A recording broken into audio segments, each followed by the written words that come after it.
जय हिंद दोस्तों।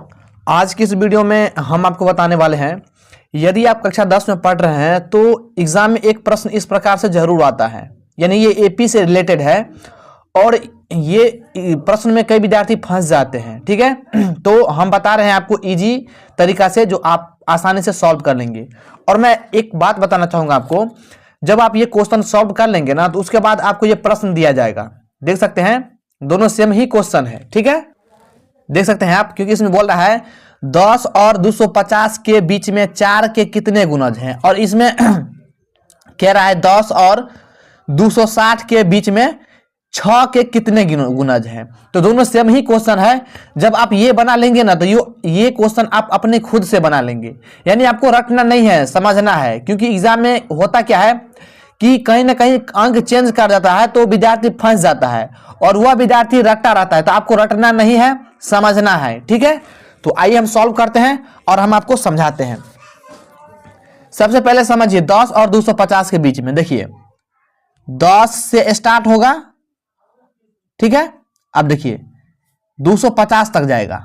ठीक है, इसको ध्यान समझिए। पहले देखिए 10 से स्टार्ट होगा, 11, 12, इस प्रकार से 250 तक जाएगा। ठीक है, और 4 के कितने गुणज है, यानी 4 से कितने में भाग लग जाएगा। तो 4 को आप जब 10 से भाग लगाएंगे तो ये नहीं कटेगा, 11 को लगाएंगे तो ये भी नहीं कटेगा। जब आप 12 को लगाएंगे तो ये 4 तिया 12 कट जाता है, तो ये आपका 12 हो जाएगा एक। ठीक है, 12 आ गया। फिर 12 आया ना तो 12 यहां पर 4 का गुणज है, तो 12 में 4 जोड़ेंगे तो कितना हो जाएगा, ये हो जाएगा 16। ठीक है, फिर 16 में 4 जोड़ेंगे तो ये 20 हो जाएगा। इसी प्रकार से कहां तो जाएगा, मतलब कहां तो जाएगा ये पता नहीं है। तो इसको पता करने के लिए क्या होता है आपको कि 250 में आप क्या करिए कि भाग लगा दीजिए 4 से। देखिए तो हम लगाते हैं 250 में 4 से भाग लगाते हैं, ध्यान समझिएगा। तो 4 छक 24 कट जाएगा 1, 4 दूनी 8, घटाएंगे तो 2, तो शेष फल 2 आया ना। ये 250 में से आप घटा लीजिए, तो 250 में से आप ये 2 घटाएंगे तो 248 आएगा। और 248 को आप जब 4 से लगाएंगे तो ये आपको 4 से कट जाए, 4 छक 24, ध्यान समझिएगा। ठीक है, और 4 दूनी 8, ये कट जाता है। तो 249 नहीं कटेगा और 250 भी नहीं कटेगा, तो ये आपको नहीं लेना है, सिर्फ 248 ही तक जाएगा। तो 12 से स्टार्ट होगा और ये कहां तक जाएगा, 2 से 48 तक जाएगा। आई होप कि आप ये बनाना समझ गए होंगे। ठीक है, तो हमारा एपी ये हो जाएगा, यानी इसको हम लोग सारणी भी कहते हैं। तो हम इसको यहां पर लिख लेते हैं पहले हल। ठीक है, अब ध्यान समझिए। तो इस प्रकार से हम लिखेंगे एपी, ये जो निकाले हैं हम 12, 16, 20 डॉट करके 248, ये लिख लेते हैं।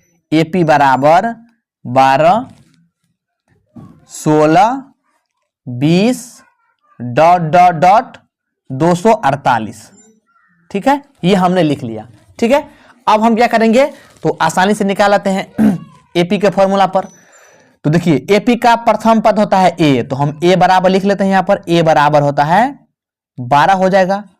और डी कैसे निकलाता है, दूसरा पद में से पहला पद घटा जाता है। तो दूसरा पद क्या है आपका 16 में से हम 12 घटा लेंगे। ठीक है, तो कितना आ जाएगा, ये आ जाएगा आपका 4। ठीक है, और अंतिम पद का मतलब होता है ए एन, यानी लास्ट पद है, तो ये हो जाएगा 248। ठीक है, तो हमें ए पता है, डी पता है, एन पता है, तो हमें एन निकालना होगा। तो हम ए एन के फॉर्मूला पर मान फिट करेंगे तो एन हमारा निकल जाएगा। तो हम यहां पर लिखेंगे ए एन बराबर ए प्लस n-1 इंटू डी। ठीक है, अब ध्यान समझिए। अब हम क्या करेंगे तो देखिए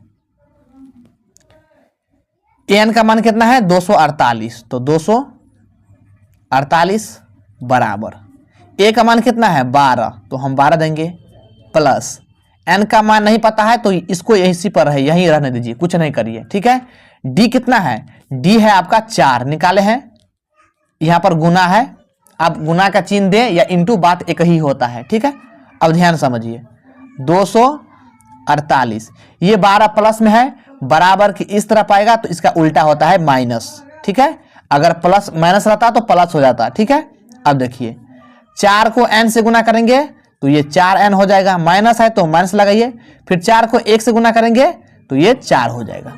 अब ध्यान समझिए 248 में से आप 12 घटा लीजिए, 248 में से जब 12 घटाइएगा आप तो 8 में से 2 6 हो जाएगा, 4 में से घटाइएगा तो 3 हो जाएगा, ये 2 का 2 236 आता है, ठीक है। तो ये आपका घटा क्या आता है 236, ठीक है। अब देखिए ये माइनस का 4 है, इधर आके प्लस का हो जाएगा 4, ठीक है। यहां पर बचेगा 4n, ठीक है। अब ध्यान समझिए 236 में 4 जोड़ेंगे तो ये 240 हो जाएगा। अब देखिए 4n है ना, तो इसका मतलब है कि 4 गुना n है, तो 4 गुना में है तो बराबर में के इस भाग आएगा तो ये बटा का हो जाएगा, ठीक है। तो यहां पर सिर्फ बचेगा n ही, ठीक। अब देखिए यहां ध्यान समझिए,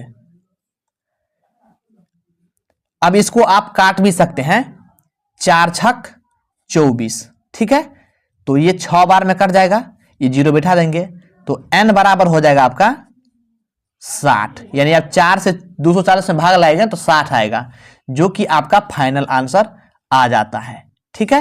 देखिए इसी प्रकार से आप इस प्रश्न को उत्तर हमें क्या करना है, कमेंट बॉक्स में देना है, अगर आपने समझ लिया है तो, ठीक है। तो आई होप कि आप समझ गए होंगे। वीडियो अच्छा लगा हो तो लाइक करना और चैनल को सब्सक्राइब जरूर करना। मिलते हैं अगले वीडियो में, तब तक जय हिंद।